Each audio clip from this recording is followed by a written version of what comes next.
So we'll begin with a very short prayers. Nama Om Vishnu Padaya Krishna Prastaya Bhutale Srimate Bhakti Vedanta Swamin Iti Namine Namaste Saraswati Deve Gauravani Pracharine Nirvishesha Shunyavadi Paschatya Deshatarine Jaya Shri Krishna Chaitanya Prabhu Nityananda Shri Advaita Gadadhara Srivasadi Gaur Bhakta Vrinda Hare Krishna Krishna Krishna Hare Hare Hare Rama Rama Rama Hare Hare. Hare Krishna and welcome back. And I'll just quickly go over what we discussed in the last few sessions. That way we can remember what we did so far. So, as we discussed earlier regarding this particular subject matter, which is Vedic cosmology, we actually began with discussing about Lord Chaitanya, the importance of Sri Chaitanya Mahaprabhu, uh, of the Mahavadanyaya incarnation. He is considered as Mahavadanyaya. Our Sampradaya Acharya, Srila Rupa Goswami, when he meets Sri Chaitanya Mahaprabhu, he describes him as Namo Mahavadanyaya, the most munificent incarnation. Why? Because he is giving Krishna Prema. Krishna Prema is so rare. Understanding about Krishna himself is so rare. And on top of it, Krishna Prema is even rare. It's the rarest thing one can achieve. So he introduced Krishna as to all of us as that Krishna is not only Bhagavan, but he is Akhila Rasamrita Murti. He is actually eagerly waiting for all devotees to participate in loving exchanges with the devotees of Rajadham. Right? So that is the uh, unique thing which Sri Chaitanya Mahaprabhu presented to all of us. And through our Gaudiya so sorry about that. Through our Gaudiya Vaishnava Parampara, uh, all that through our disciplic succession of all our previous Acharya, they presented us to us this same philosophy without altering it.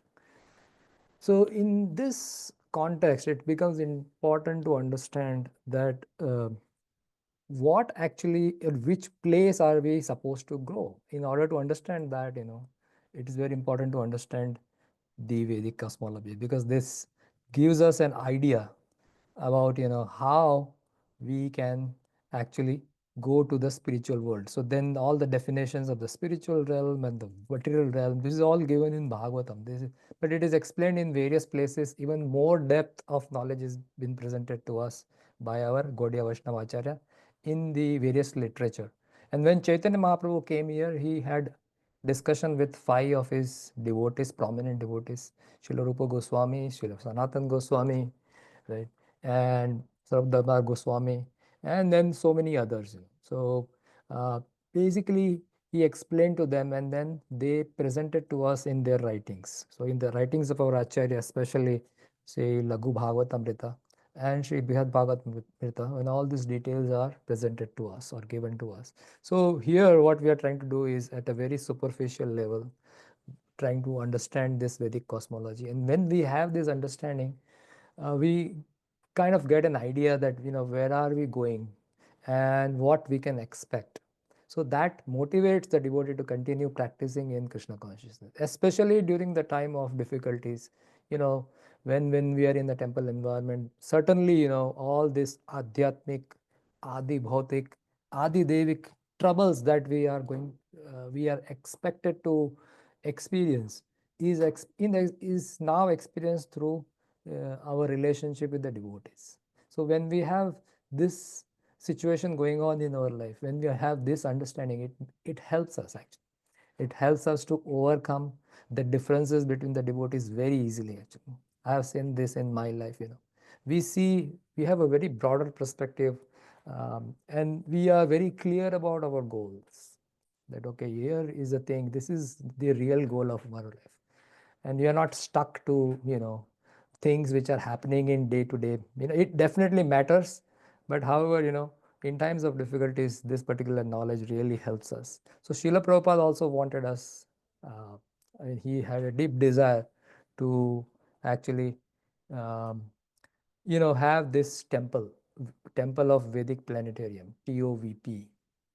Are you able to all hear me? Yes, Prabhu. Okay. So here are the references. These are, we discussed in last time, that which books I'm going to refer. And of course, um, we also understand that there are 5 subject matters of Bhagavad Gita, Ishvara, Jiva, Prakriti, Karma and Kala. So mainly we will be focusing on the Prakriti and the Kala aspect in this Vedic cosmology. Of course, these are all touched, but not to that great extent. And this is the teachings of Lord Chaitanya, which discusses about this 3 subject matters, mainly broad category as Bhagavan Sambandha, and the process of, after understanding our relationship with the Supreme, Bhakti Abhideya. The Abhideya is the process which we follow, and then finally the goal is Prema Prayojana. The goal is to attain Krishna Prema. And Srila Bhaktivinoda Thakur, he explains this in Dasamula Tattva, where we understood that the Sambandha is our relationship with Krishna. So who is actually the Krishna Tattva, the Param Tattva of Krishna, who is the absolute truth, is discussed in this Parama Tattva. And then he has his potencies, and also he is Akhila Rasamrita Murti. He is the ocean of all the nectarian mellows. He wants to relish the rasas with his devotees. This is what is Akhila Raksamita Murti, and in various capacities, right? And then there are 5 relationships which was explained, 5 different types of relations. Santa, of course, Lord Chaitanya, he doesn't propose Santa rasa too much, but he begins with Dasya ras, Dasya, Sakhya, right? Then Vatsalya, and finally the Madhurya rasa. So like that, and then it talks about our current situation. We are conditioned, and when we become liberated, we are free from Maya. And then he also explains simultaneously what is Achinta Bheda Bhed, simultaneous one and differences. So we have oneness with the Supreme as well as we have differences. Qualitatively, like we have, even qualitatively, we are not really one with Krishna. We say a lot of time that qualitatively we are one, but in terms of like he is spiritual Sachidananda, he is also Sachidananda, we are Sachidananda. However, Krishna's qualities are much more than what we possess. Then, Abhideya. Abhideya is a process by which one can re-establish this broken relationship. The current relationship is broken, and that can be re-established by the process of Abhideya. And this process is called as Suddha Bhakti. This is our yoga system, pure devotional service, or Shuddha Bhakti, or sometimes you will hear Uttama Bhakti, or sometimes you will also hear Kevala Bhakti. So these are all one and the same thing, which is pure devotional service. So it begins with sadhana, and then it's perfected, gradually perfected as the purification happens. And finally, one attains pure love of Krishna, Krishna Prema. Right? Srila Jiva Goswami, he uses the word Priti, right, instead of Prema. So you'll see over here, it is Krishna Priti. Krishna Priti or Krishna Prema is the same term. Um, so we started with discussing about the entire creation. The entire creation is, if you see it as a whole unit, it is one. However, 3/4 of that creation is a spiritual realm, and 1/4 of the creation is material realm. So this 1/4 of the creation, the material realm, is created again and again. It is created, maintained, and it is destroyed. However, this portion, the 3/4 portion, it is eternal. There is no creation, it is eternally existing. Now, this understanding about eternality is a new concept for us, because to us, everything is created and then it is maintained, and this is our experience, and it is destroyed, right? It stays for some time and then it is finally destroyed or annihilated. However, this part is something which is eternally existent. So this portion is eternally existing. In total, this can be called as Vaikuntha. However, if we go for very specific definition, then this portion is Vaikuntha, or sometimes called as Haridham, and this portion is Goloka Vrindavan, which is a specific portion of the Vaikuntha is Goloka Vrindavan, where actually Krishna resides in this particular region. And so, and this portion, the lower portion, which is 1/4, as I said, is the material realm. Then we discussed about the spiritual and this Shaktis, different energies of the Lord. So spiritual energies of the Lord is called as Parashakti and material is Aparashakti. With the material energy, Krishna maintains and creates and annihilates this material realm. And with the spiritual potency, which he has, then that can be again categorized into Sat, Chit and Ananda, Sandhini, Samvit and Ladini potency. So we discussed that. And then we went to the discussion about the Golokadham, very high level discussion of Golokadham. This is where the region in which Lord Krishna resides and expanded this portion into this picture. And this area, the outer area, is where Lord Chaitanya resides. Okay. And then we come to the Haridham. So this is about the Golokadham. Again, another picture explaining the Golokadham. And as we go or approach toward the Golokadham, the Madhurya features is more prominent and Aishwarya feature is gradually diminishing. And in the Vrindavan itself, it's only the predominance relationship devotees have with Krishna is Madhurya Rasa. Okay, so then about Haridham, if you see all these small pictures you are seeing over here, these are all different dham within the Haridham or within the Vaikuntha. But the central place is the dham of Sriman Narayan. This is where Sriman Narayan is located. And there are other planets, as we are seeing over here. There are where Krishna has a different form.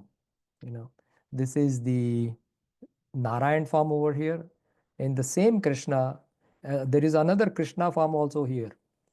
And that particular Krishna is a Vaikuntha Krishna. In Vaikuntha also Krishna is there. And he is more opulent over here. So he is everywhere actually. He is everywhere. We can think like that. He is everywhere. Okay, so coming back to Vaikuntha Dham, and then this is about our material universe where we are located. So this whole thing is called as Brahmanda, and within that Brahmanda, this is what we are going to start discussing in more depth in this particular session. And this is a reference from Sri Chaitanya Charitamrita Madhya Leela, 20th chapter, 165 verses onward. This describes the various forms of Krishna. Yeah, so you might have heard this Swayam Rupa Krishna, Swayam Prakasha. So there are Prakasha Vigraha, there are Rupa, some Swayam Rupa, the same. Swayam Rupa means Krishna's original form. Right? Then there is Samswarupa, there is Vilasa. So there are a lot of details which talks about that how Krishna expands within the spiritual realm to perform different leelas with the devotees. Right? So here one thing to note is there are quadruple expansion. Krishna never leaves Vrindavan. But when he leaves Vrindavan, then he expands into this first quadruple. Quadruple means 4. So the first quadruple expansion is these 4 forms comes into existence. Actually, these are all eternal. So they are eternally there. But this is like difficult for us to um, grasp because we think in terms of chronological events. We need chronology means one after other the things are happening. However, here the things are eternal, so there is no chronology in here.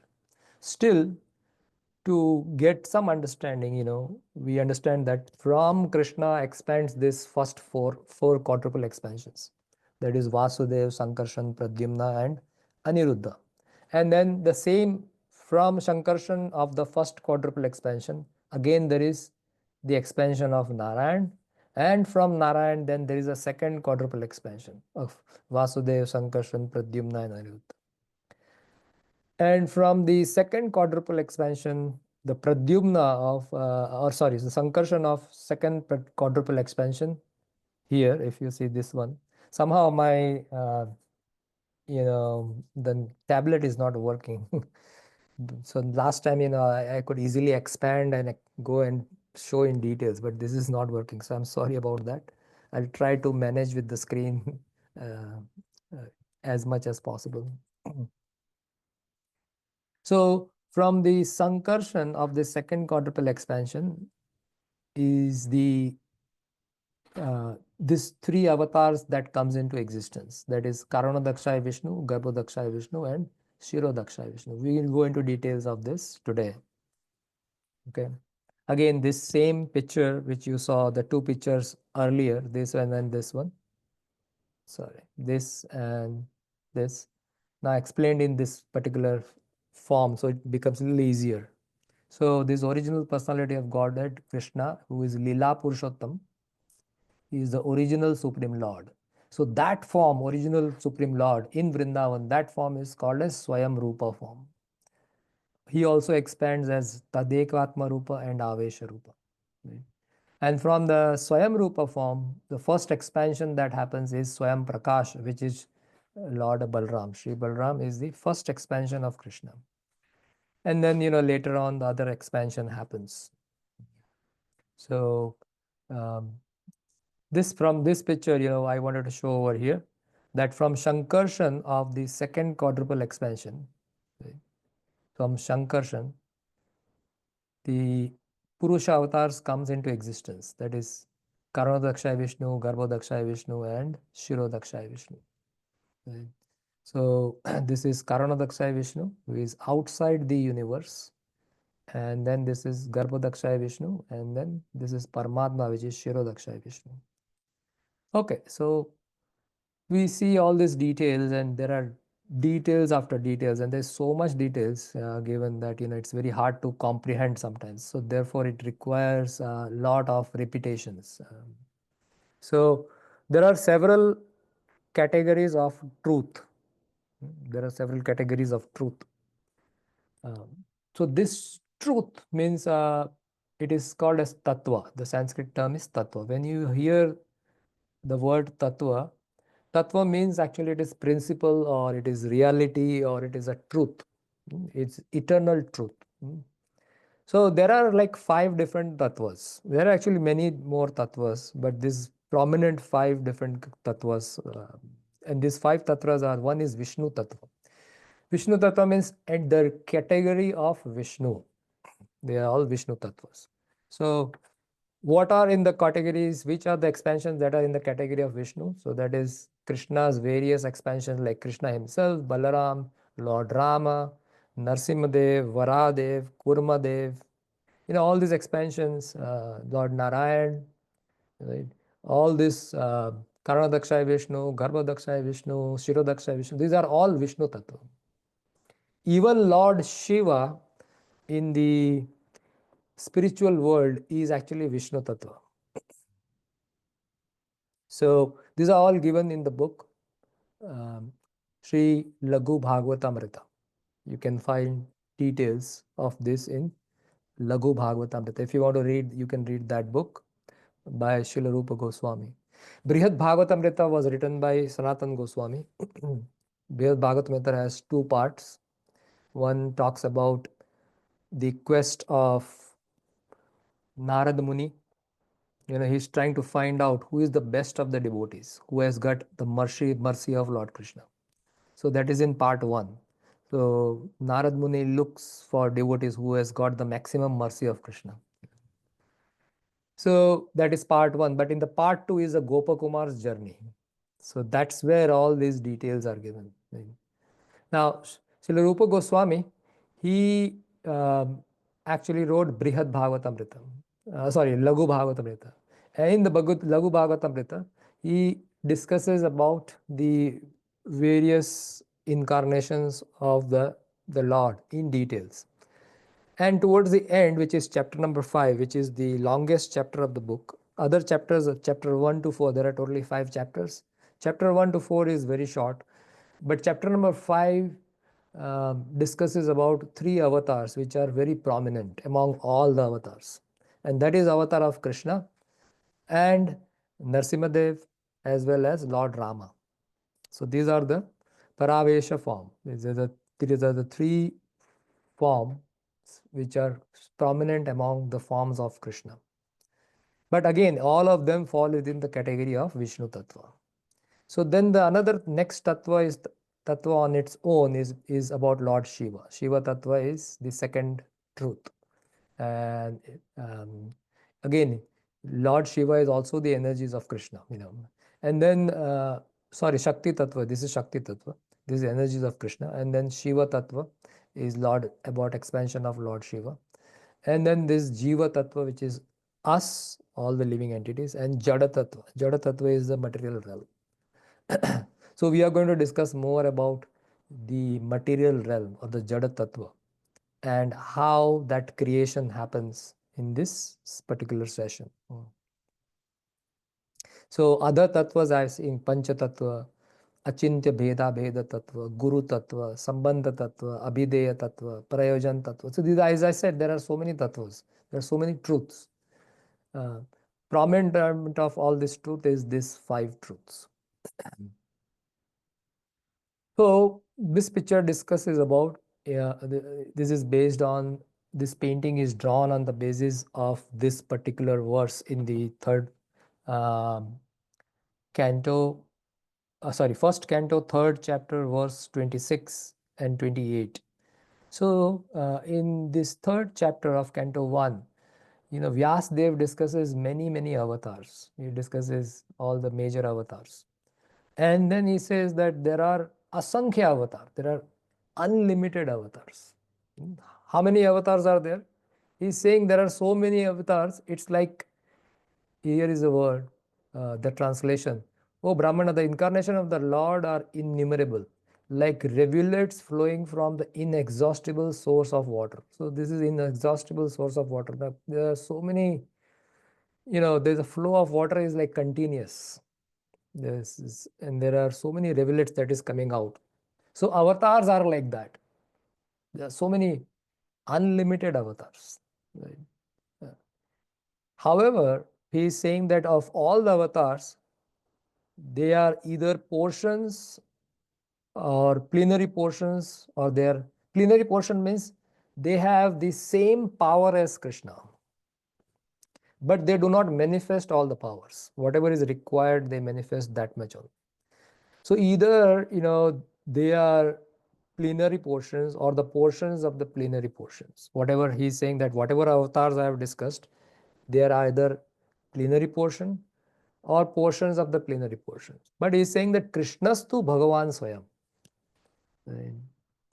So, but Krishna is Swayam Bhagavan. So therefore we use the word Swayam Bhagavan Krishna. Right? He is Bhagavan himself. Right? So when Krishna came, he came to this world, he came to Vrindavan with his full potency. So that is the Krishna avatar. That is the importance of Krishna avatar. Krishnastu Bhagavan Swayam. Right? And why does he come? He comes to protect or annihilate the atheist class of people and to protect the theist class of people. That is the reason he comes. So last time we stopped here with the 6 different categories of avatars. That there is one Leela avatar, then there is Purusha avatars, Guna avatars, Shaktyavesh avatars, Manvantara avatars, Yuga avatars. We will touch with all these things as we discuss more. So as we see, this is the difference. This is Brahma Jyoti, which is dividing the spiritual world and the material realm. This is the material realm. And over here, this is Mahavishnu. Or sometimes, you hear the term Karanadakshay Vishnu, right? And or Uh, he is the reason for basically, he is the reason for which I think something over here it is written Shiro Dakshai Vishnu. So this is not Shiro Dakshai, this is actually Karana Dakshai Vishnu. This is wrong. So, or he is called as Mahavishnu, or here you will see the word Karana Dakshai. So generally he is addressing as Mahavishnu, and his consort is Ramadevi. So here we see the consort of Ramadevi sitting and actually massaging the feet of the Lord. So the creation process is explained in the third canto of Bhagavatam, chapter 26, verse 9 onwards. Lord Kapila explains Mother Devati about the process of creation. Now, this is the second instance of the description of creation. The first instance of the description of creation is in in canto number 2. Canto number 2, chapter number 5. That's where the creation is explained very first time in details, right? And then more details are given in this particular section. Now, when I was preparing this slides, this was for the Bhagavatam student who were studying Bhagavatam. So there were more details kept in this particular, therefore I chose to speak from here. But in this particular sessions which we have here, we are not going to go into that much depth. Right? We will very superficially cover how the process of creation begins. So in order to understand this concept that why this material world was created in first place, what is the necessity, there was a spiritual world, so what is the necessity of creating a material realm, right?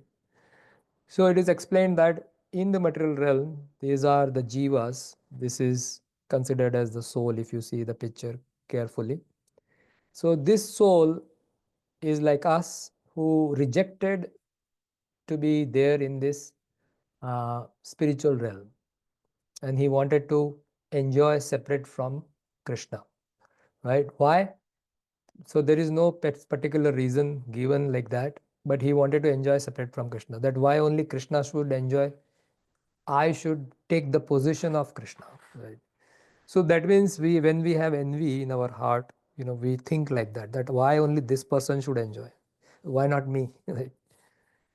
So because of this envy, Krishna explains also in Bhagavad Gita, Icha Dvesha Samuthena Dandva Mohena Bharata, right? In the 7th chapter, Krishna explains that because of Icha and Dvesha, the soul was placed into the material realm. So the, the soul wanted to take the position of Krishna. Now, what is the role of Krishna? He is the controller. He is the controller because he is the proprietor. If somebody is not the proprietor or owner, they cannot control things. So he is the proprietor of everything. Therefore, he is the controller of everything. Right? And because he is a controller of everything and he is a proprietor of everything, he is also the enjoyer of everything. Right? So these three terms are used: controller, proprietor. So proprietor is the first thing, he owns everything, therefore he is able to control everything. If I don't own, I will not be able to control. Like for example, my car, my home, I cannot make changes in my home if I don't own the home. If it is a rental home, I cannot make changes, only the owner can make, right? So being proprietor is very important. So proprietor, then they can control, and because they are proprietor and they can control, they are the enjoyer. Yeah. So we wanted to have that position.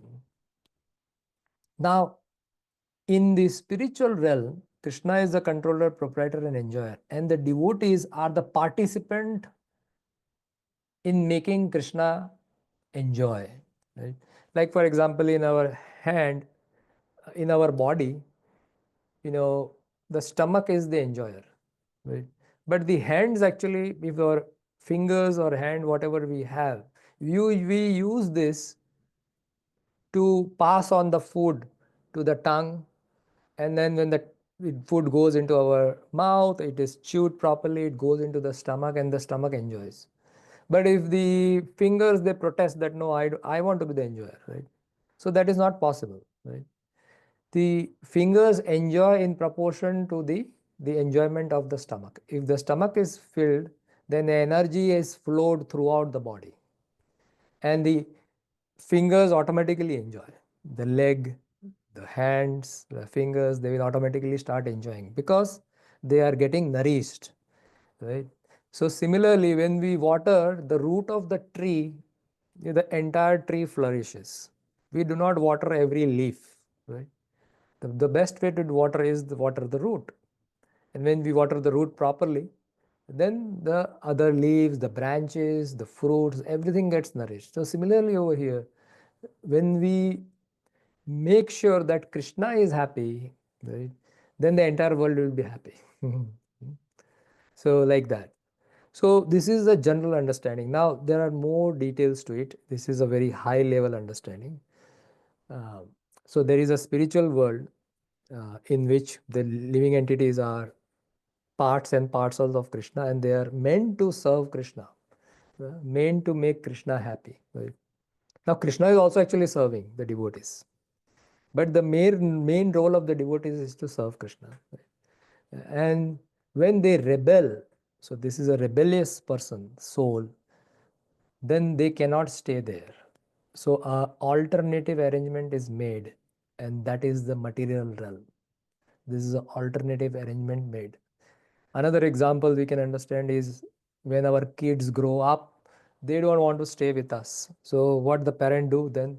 Parent will buy an apartment for the kid somewhere where the kid wants to live. But when they build, not build or whatever, they rent the apartment, the parent is only supplying all the needs. Right?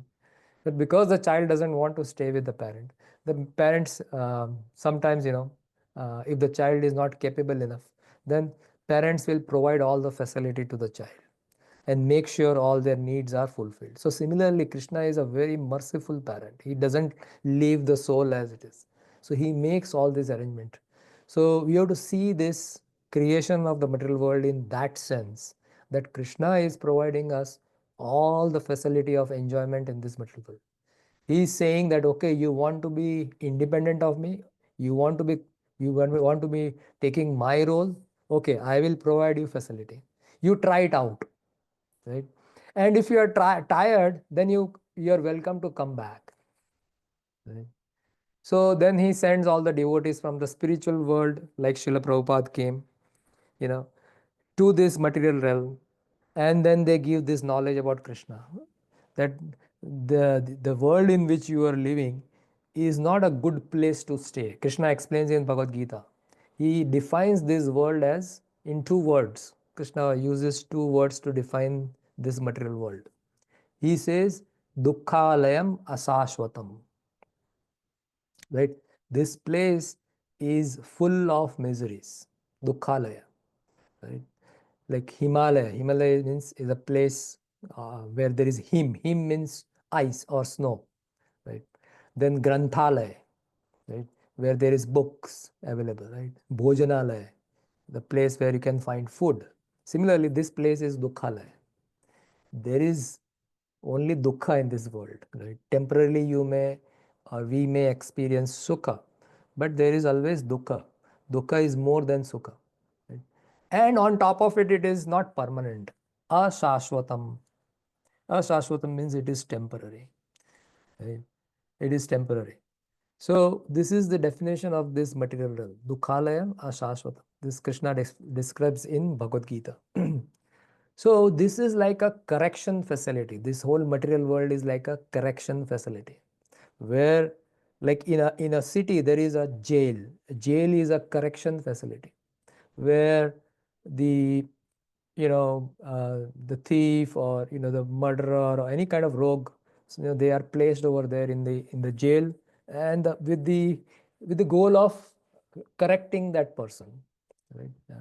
So to correct the living entities jiva about their mistakes and to re-establish their loving relation with the Lord, this material realm is created, right? So this is the purpose. This is the purpose of creation of this material realm. Okay. Now there are two aspects to this creation. The whole creation is divided into two parts. One is part number one is called as Sarga. Sarga or primary creation, right? And the secondary creation is called as Visarga. So the primary creation is done by the Vishnu. Which Vishnu? Mahavishnu. He does the primary creation. He creates all the elements. And then the secondary creation is done by Lord Brahma. So Lord Brahma is also doing his part. But in general, when we hear about creation, the first thing that comes in our mind is Lord Brahma. He is a creator. However, Bhagavatam explains and all other scripture explains that before Lord Brahma starts creating, the primary creation is already done and all the matter and all the elements are already created. By whom? By by the Karanadakshay Vishnu or Mahavishnu. Right? So he creates all the primary elements. So this is Mahavishnu lies in the Karana ocean in and he is in Yoga Nidra. When we sleep, the term sleeping is called as Nidra. However, when Mahavishnu sleeps, he is not like us sleeping. We go into a different stage. When we start sleeping, you know, it's called as a Nidra stage. And that stage actually becomes deepen, and then we go into dreaming state, and then we go into deep sleep, right? So there are different stages discussed. But Mahavishnu, who is a Vishnu Tattva, he is not like us. He is in a Yoga Nidra. In his Nidra, he performs various pastimes. So that is the Yoga Nidra state of Mahavishnu. So he is lying in alone in the Yoga Nidra stage. This is called as, in English, we can call it as transcendental slumber. He is not doing any activity. However, he is fully active within. Right? When we sleep, we forget everything external. Right? We forget about everything else. So this is just to picturize that this portion is Brahma Jyoti. This portion is the material realm, but this portion is the material, entire portion is the material realm. And there is a river or ocean kind of thing which you are seeing. So this is called as Karana ocean. This is Karana ocean. Therefore, he is called as Karana Dakshay Vishnu. Right? So he is lying. So there is no creation at this point. Right? So this point can be considered as, so there is creation, there is maintenance, there is destruction or annihilation.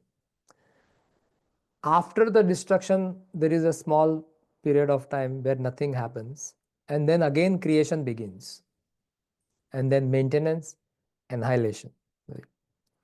So this is the beginning of that period where there is no creation. Assume that this portion is where all the universes are, all the creation happens. Right? This is a Karana ocean. But right now there is no material world existing. So then where are the living entities? So the living entities are within the body of Mahavishnu. Right? So after the destruction of all the universes, all the living entities from all the universes enters into the body of Mahavishnu. Right? Right? And then the creation will again restart. So this is the place we will begin our understanding of the creation of the material realm. Any question?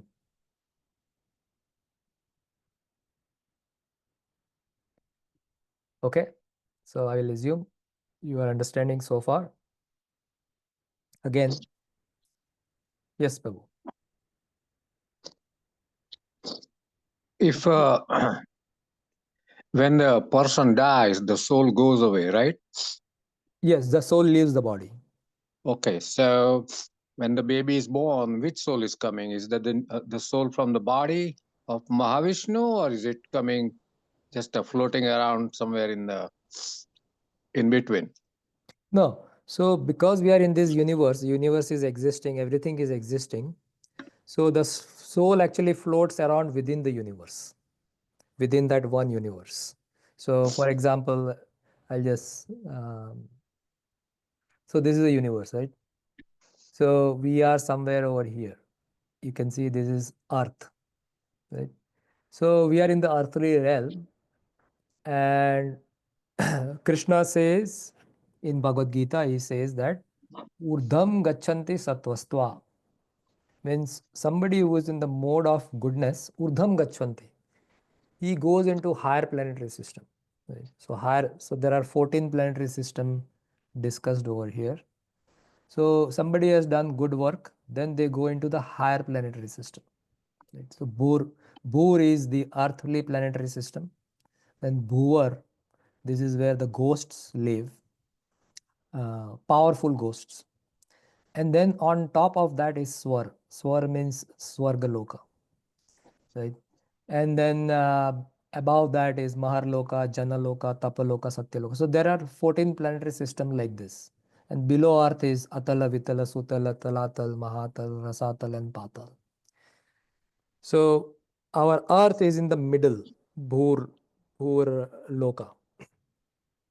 So when our body lives, if we have done good activities in life, good karma, so Krishna is saying somebody in the mode of goodness, he goes higher. Urdham gachanti sattvastva. Madhye tishtanti rajasa. Somebody is in the mode of passion, they remain in the earthly planet. So after the body, the soul leaves the body, they again come back to earth. Right? And then Jaganna Guna Vittista means if somebody has done very much tamasic activities, passion so much, then they go down. And adhogachanti tamasa. So tamas, if the person is in mode of darkness, they go to the uh, narakaloka, or below planetary system. We are going to see that there are 28 planetary systems, or 28 different hells. And here if you see narakaloka, this is somewhere in this region. Does it make sense? So they move around in this. So what about going higher? You can go higher, or Yeah, you once you can went go higher. higher, you still fall down? You can go higher and higher and higher as much as we want, right? From there, if we come in connection with some pious soul, we can continue higher and higher like that, right? So Because I that, heard the Swargaloka is like you enjoy and there is no karma in that. correct. That's the Bhogaloka. So once your credits or the punyas are over, you you have to come down, and you cannot Yes, go and higher than. yes, and that I explained, I think It's last like a time. credit card, right?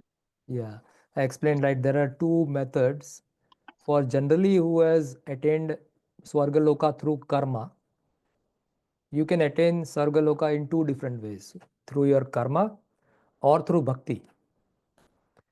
If when we are doing bhakti, we can still go to this uh, desire to go to the higher planetary system like Swargaloka.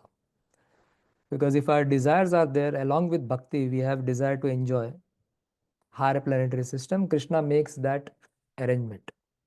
So that kind of mukti, once when we know that our goal is actually mukti. Our goal is to get out of this cycle of birth and death. Cycle of birth and death means what? We take different bodies within this universe. This is cycle of birth and death. Liberation means what? Liberation means getting out of the cycle of birth and death, or mukti means getting out of the cycle of birth and death, right?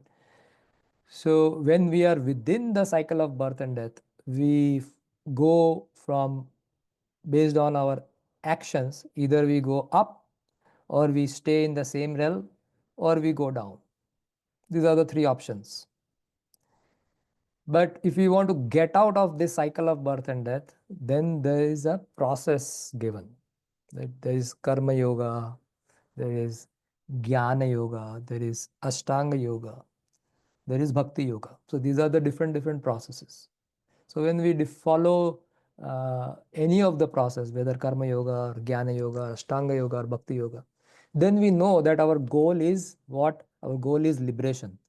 Liberation means ultimately I want to get liberated. However, I still have desires to enjoy in this material world. I cannot give it up. Correct? So then Krishna will make alternative arrangements. He'll say, okay, you want to enjoy? That's fine. I will make arrangement for you. So then he will take position those souls into higher planetary system where enjoyment is more. And when that enjoyment is more, at the same time, Krishna gives the remembrance that because in this, when we were on the earth, we desired, like, we all are coming. You are coming at 8:30 in the night and trying to attend this class and learn something, right? So Krishna sees this and he says, okay, this person has a desire to get liberated. However, he still has that desire for enjoyment. So I will provide that. Krishna thinks, I'll provide that to you. You want to enjoy, that's fine. But he will also give us a remembrance that, okay, you want to get liberated. So he will send some devotees over there, and that those devotees will remind you that, okay, you have come to Swarga Loka for enjoyment. However, your real desire is liberation. Right? So enjoy for some time. When you are satisfied, you go up, or you can ultimately get liberated. So this is called as Krama Mukti. This is explained in the second canto, third chapter. Last time I think I showed the PowerPoint where somebody who is a devotee and has desire to enjoy. So they are given appropriate, um, you know, they are given appropriate or appropriate arrangement is done by Krishna for those kind of devotees who knows that their ultimate goal is liberation, but still they have material desires. So Krishna makes that arrangement. Does it make sense? Yes, yes. Hare Okay. Krishna, So you Prabhu. mentioned the liberation, mukti, and moksha, three different things, or Say it's the same thing, but so liberation moksha from is the various same stages. thing? See, generally liberation, when we use the word, ultimate liberation is coming out of the cycle of birth and death. But the immediate liberation, Prabhupada says that, you are immediately liberated. So that is liberation from the three modes, the clutches of three modes. That is Sattva Gun, Rajo Gun, and Tamo Gun. So that is also a liberation, because when you have liberation, you can get liberated from all the three modes, which will actually help you to get liberated in and go towards the higher planetary system, and ultimately get out of the cycle of birth and death. Thank you so much. Thank Yeah. you. And I'll keep repeating things. Sometimes you will feel that I'm repeating many times, but this subject matter is such that you have to keep repeating again and again. There's so much depth. Yes, Mataji. Hare Krishna. Please Hare Krishna, unmute. Prabhu. Yes. Thank you. Question: if you're in Satya Loka, is it easier to get liberated versus if you're on the earth? Yes. It's like, it's easier to perform Krishna conscious activity at temple, isn't it? Okay. Because in association of devotees. So particularly our Brahma, Lord Brahma, who is currently there, he is a devotee. And all among the people, most of the people in Satya, not most, all of them in Satyaloka, they are devotees. So you stay with whoever goes there, they stay with Lord Brahma for his lifespan. And when Lord Brahma, because he is a devotee, he is going to get liberated. So along with Lord Brahma, all the devotees who are there, they all get liberated. Those who Okay. have desires, those who have desire to get liberated. So those that have so even in Satya Loka, you have this knowledge given to you, correct? Yes, yes. Everywhere, whether from Satyaloka to the Patal Loka, this knowledge is existing. Okay. And also, what about like the demigods? Yeah, in If their they want planet to also. get Yeah, they can. Yes, you can. But it's difficult. Like in practicing Krishna consciousness in America is difficult because there's so much enjoyment. All people around you, they are trying to enjoy, right? okay. So Got it. Thank the you. task becomes a little difficult, right? Thank you, Prabhu. Sure. Okay. So I'll continue. Okay, so here we see Mahavishnu is in his transcendental slumber or yoga nidra, and then here actually in the 10th canto, Bhagavatam chapter 89, it is explained about the planetary. The reason I kept this slide is that when we see over here there is nothing, we assume that there is nothing over here. But it's not like that. Krishna and Arjuna, they visit the planets, the place where Mahavishnu resides. And there is a description of his palace and everything is described over there. It is very, very opulent. So Mahavishnu's planet is not like empty, right? But in the sense, there is no activity. We think like that, it's nothing is going on, but there are actually activities going on in this region where Mahavishnu resides. Okay, so over here we see Mahavishnu. In this presentation, you will not see any palaces or anything like that, right? But we'll see that Mahavishnu is in his transcendental slumber. So, the first thing that happens is Mahavishnu desires. Desires for what? He wants to start the process of creation. Right? So, when he desires to begin the process of creation, then what happens is, again, there are a lot of details. So, I'm just going at a very high 30,000 feet level to explain all these things. His consort, Rama Devi, she understands. Rama Devi understands that Mahavishnu wants to create. Right? So when she understands that, she herself expands as Maya Devi or Durga Devi. Okay? So she expands as Durga Devi. And then when he wants to create, he just glances. You see, there is a ray kind of thing over here, right? That is coming from his eyes. That is his glance. Right? So Mahavishnu glances on whom? So he glances on that region which we saw earlier, right? So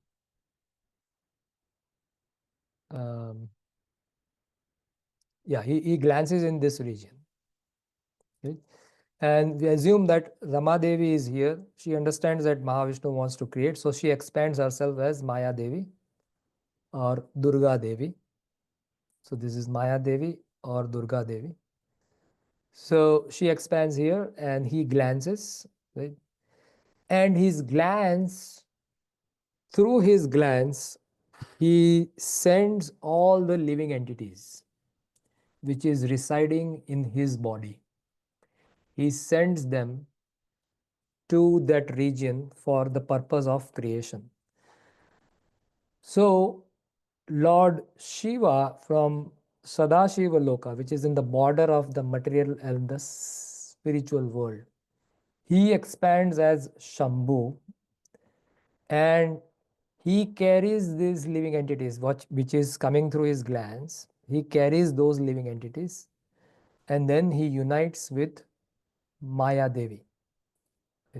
So Shambhu takes those living entities, which is his glands, and then he unites with Maya Devi. Right? So this is how the creation process begins. Now there are a lot of details. So I've tried to put arrows. So from Sadashiva Loka, expansion of Sadashiva is Sambhu. And because this Sambhu, this Sadashiva is actually Vishnu Tattva. Right? And as soon as Vishnu Tattva Sadashiv expands and he carries these living entities and comes in contact with Maya Devi, he converts this Sambhu is considered as Shiva Tattva. Right? This is the part of the understanding is this particular is Vishnu Tattva and this Shiva is Shiva Tattva because Lord Shiva is now coming in touch with the modes of material nature, the three modes of material nature, right? Now it will be more clear as I go to the next step. Okay. So here, if we see, here is Shambhu, right?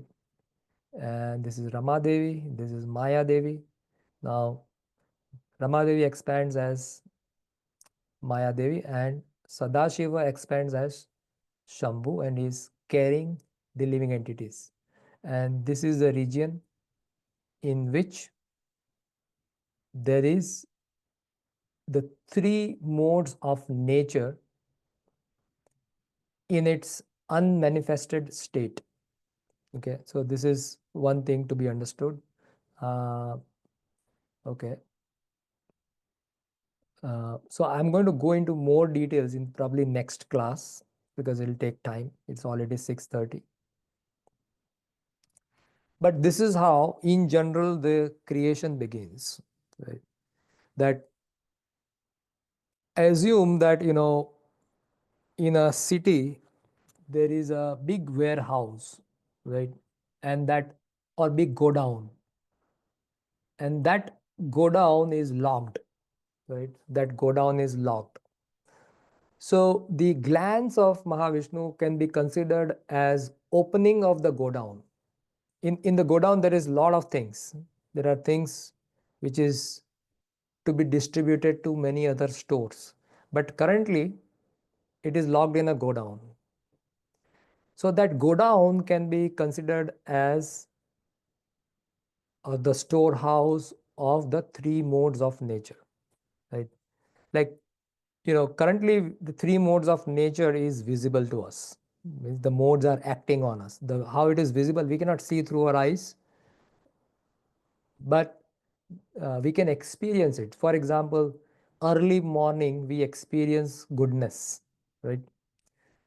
And as the sun rises, we experience passion. People want to act, right? That is passion. And in the night time, when the sun is set, we all want to go to sleep or take rest. So that is ignorance. So these are three modes acting in our life in different ways, right? Um, in fact, Krishna spends like 3 chapters in Bhagavad Gita explaining the three modes. So it is so important that he goes into details of the three modes, how they are acting on us. It's a very important subject matter. So these three modes are active right now. But when the creation is wound up or when the annihilation happens, then what happens to the three modes? So they are in its subtle state. All right. So for example, this cloud, here you see cloud, right? But when you see cloud, do you see water? No. Or when you are flying in the plane, you are going through the cloud, do you see water over there? No, right? But when the rain pours, we'll see water. There's heavy rain, you can see a lot of water. So when we see the cloud, you don't visibly see water. So that means cloud is nothing but it's a subtle state of water. But when it pours, then you experience the water. So subtle state is like that. It is not visible to us, but it is there. So similarly, the three modes, when Mahavishnu is alone, you see in the very first picture I showed you, Mahavishnu was alone and then there was a cloud. So assume that cloud is the material, the entire material creation in its subtle state. You don't see it. It is there, but you don't see it. Right? So now you have to ignite that. Now you have to start the process of creation. So how does it start? So consider that cloud like a godown where nothing, no activity is going on. Then somebody goes and opens the door of the godown. Right? So who is opening in this case? Mahavishnu's glance is opening that lock. He is breaking that lock. And now the activity will begin. The creation will begin. Right? So the godown is now open because his glance, all the living entities are there. Where are these living entities? It's in the living entities which is spiritual in nature. It is positioned or it is taken by Lord Shiva and Maya Devi. They unite together in that portion of that material, where the material world is in the subtle state. Right? Does it make sense? So with this, I'll stop here and then we'll continue from here. In the next class, I'm not going to go